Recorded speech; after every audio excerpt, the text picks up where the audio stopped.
Thank you, Madam Deputy Speaker. I sincerely hope to be last but not least. Can I also begin by thanking my honourable friend from Amber Valley for making her first speech in this chamber. I too, as many of the members in the room today are relatively new here, and I don't think I will ever forget the first time that I walked into this chamber and that real sense of awe that you get when you walk in here. You are faced with the history of this place that stretches back for centuries, the ideas that have been debated, discussed and decided in this room. But we are the next page. This debate and the debates that we will have over the coming months and years are the next step on that journey. They are the next page of that history.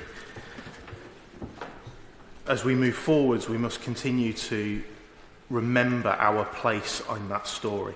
A story of the importance of democracy, the story of the importance of ordinary people standing up, having their say, and making sure that ideas like democracy, like justice, like self-determination are never forgotten and are always placed at the forefront of what happens across this place, this country, and around the world.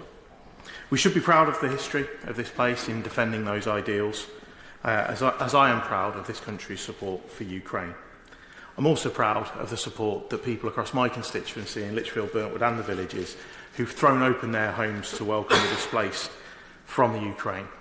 I think it's really heartening to see how many people across the country acted so quickly to say these are our friends, these are people who are in need, and making sure that there was a place for them to come and to be safe. Because let's make absolutely no bones about it. The Ukrainians are defending our values. They are Europe's eastern flank. They are Europe's bulwark against autocracy. The fight that they are involved with and the fierce fighting that there is not for some nebulous idea. It's not for drawing lines on a map. It is for something as fundamental as the values that we hold dear.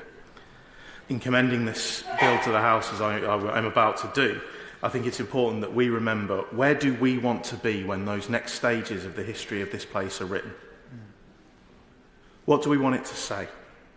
Now, when I played my part in that, I want it to say that I was on the right side of history, on the side of our values, on the side of justice, on the side of democracy, which is why I want to support this bill, so that we can provide support to the Ukraine. But more than that, I want to be part of sending a message, a G7 message, a NATO message, a European message, not only to Washington about the importance of supporting Ukraine, but also sending a very strong message to Moscow and their supporters in Tehran and Pyongyang and anywhere else who supports this illegal war in Ukraine, that it has to stop, but it can only stop with a Ukrainian victory. Slava Ukraini. Yeah.